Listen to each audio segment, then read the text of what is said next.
Adam nih. Masih hidup. Halo Adam. Bang Edis. Apa kabarmu Adam? Alhamdulillah saya selalu sehat dalam lindungan Allah Subhanahu wa taala. Bang Edis gimana kabarnya? Sehat. Silakan Adam, nyalakan kameramu. Silakan. Ya, silakan. Apa yang mau kamu obrolin? Silakan. Kok selalu bahas agama, gimana Bang Edis ini sih? Adam, kamu mau nyalakan kamera enggak? Kalau kamu udah ketakutan, silakan kamu pakai rok begitu, pakai rok mini. Dan jenengan ini kok selalu bahas agama. Apa tujuannya? Apa ingin memprovokasi umat Islam? Adam. Ya. Kan saya sudah bilang berkali-kali Adam. Seandainya agama kamu itu berhenti bahas agama lain, maka saya juga akan berhenti bahas agamamu. Masalahnya yang mulai-mulai bahas agama lain itu agamamu. Siapa yang bahas agamamu itu siapa? Nah, tunjukkan datanya kepada saya. Adam, Al-Qur'anmu itu membahas imannya agama lain nggak? Oh iya, tuh. Nah, giliran kenapa? dibahas kok kamu langsung nangis. Masa saya merespon isi Qur'anmu kok kamu langsung nangis? Gimana sih? Ada responan Anda itu responan yang remeh-temeh alias tidak berdata. Responan yang remeh-temeh. Kalau remeh-temeh tidak mungkin orang-orang muslim berbondong-bondong meninggalkan agama Islam karena nonton channel ini. Gimana Adam? Jangan menghayal Bang Edis. Adam, kamu itu dari dulu, kamu itu kalau nggak ngehalu terus bohong. Kemarin kamu bilang kalau misalnya Edis membeli rumah Apologet, saya lompat dari Monas. Sekarang kau nggak lompat dari Monas. Terus kau bahas lagi kalau misalnya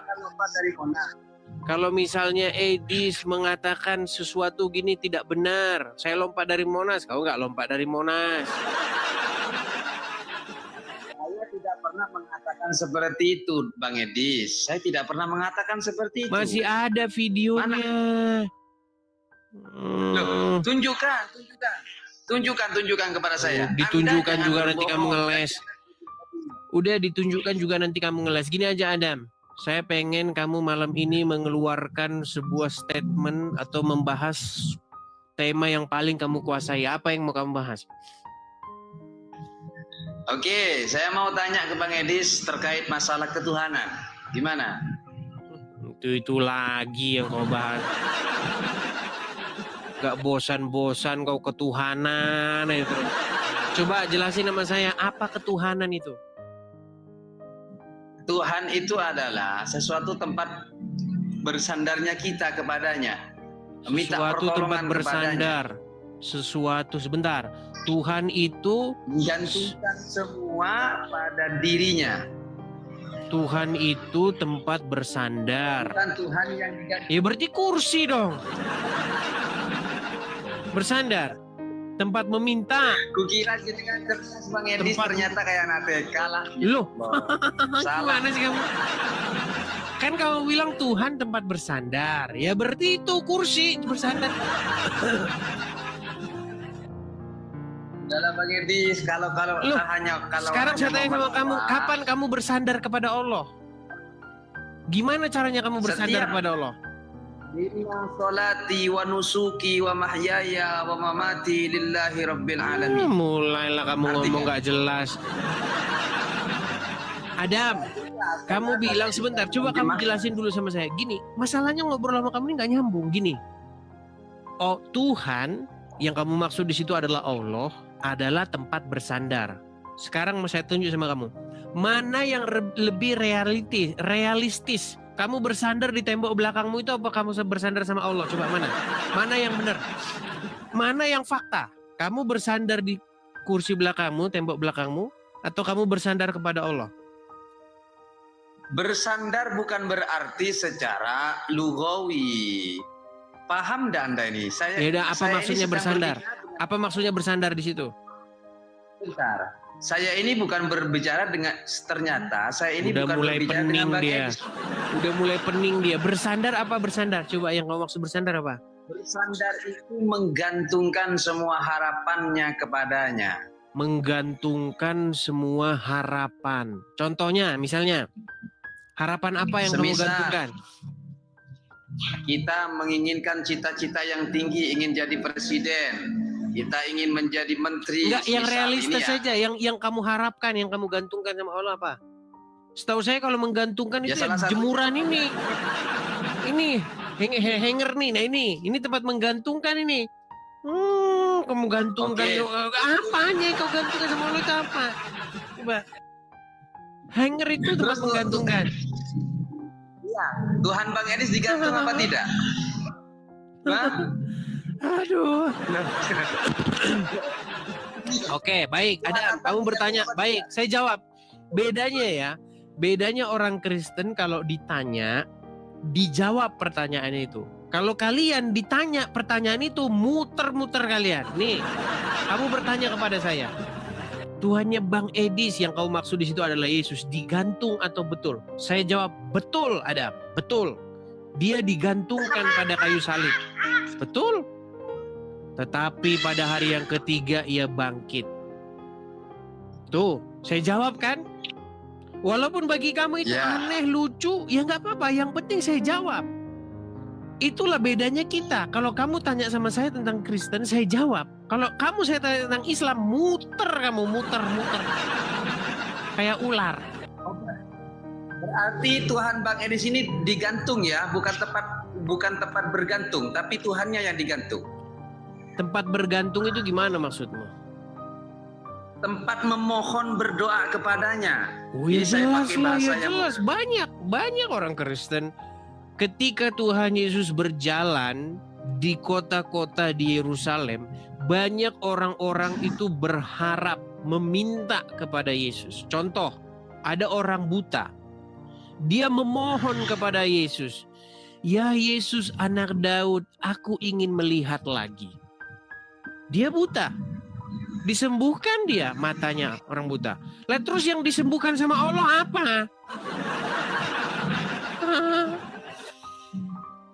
Adam, Allah itu tiada lain tiada bukan adalah figur hayalannya Muhammad.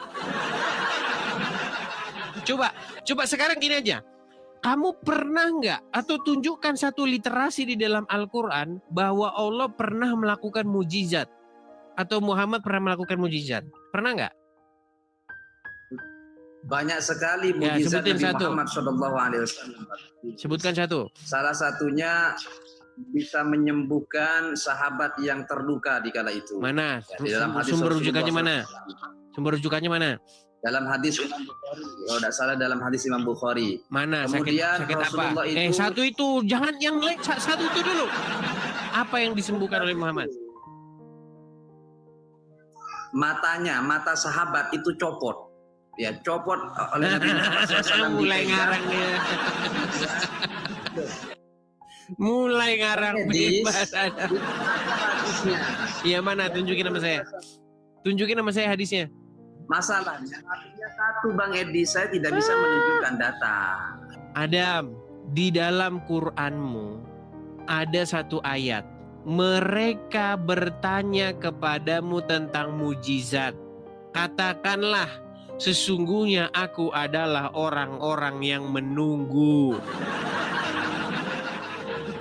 Muhammad itu tidak punya mujizat, Adam. Halu aja kamu itu, halu. Mujizat itu apa sih Bang Edi? Coba tunjukkan kepada saya datanya. Oke, Mujizat baik. itu apa? Apa pengertian mujizat? Nih, saya tunjukkan sama kamu ya. Kita buka ya. Tunjukkan ya.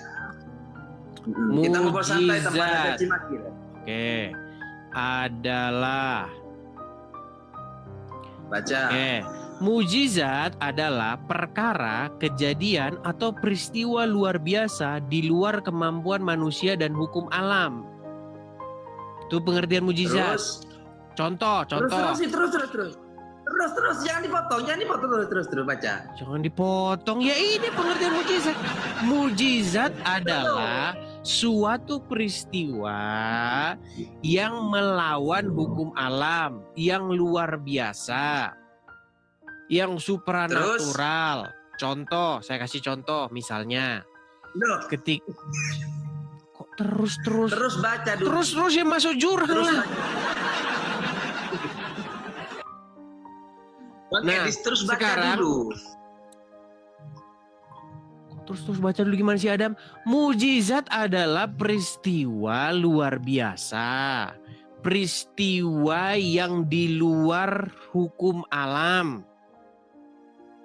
Contoh misalnya, ketika ada orang buta datang kepada Yesus. Dia buta sejak lahir.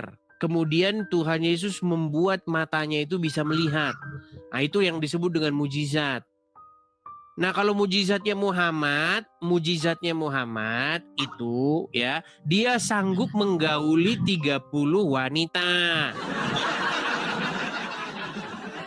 Nah, itu mujizat Muhammad.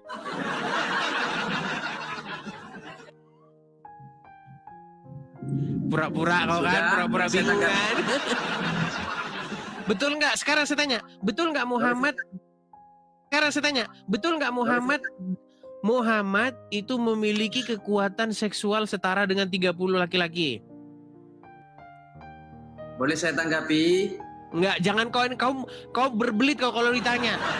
Kau kalau nanya sama saya, Edi sebenarnya nggak Tuhanmu digantung? Saya jawab betul Yesus itu digantung, betul di atas kayu salib. Kenapa kok muter-muter? Sekarang saya tanya, betul nggak Muhammad, Tuhanmu, memiliki kekuatan setara dengan 30 pria dalam hal urusan ranjang? Oke, sebelum saya menjawab pertanyaan Bang Edis, saya kalau akan ditanya, kalau ditanya mereka, Adam, kau jawab dulu itu. Betul atau tidak bahwa Muhammad memiliki kekuatan setara dengan 30 pria dalam hal urusan ranjang? Tidak betul.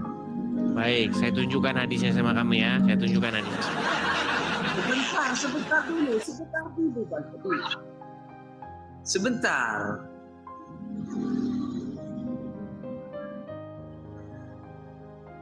Udah pura-pura lari dia kan.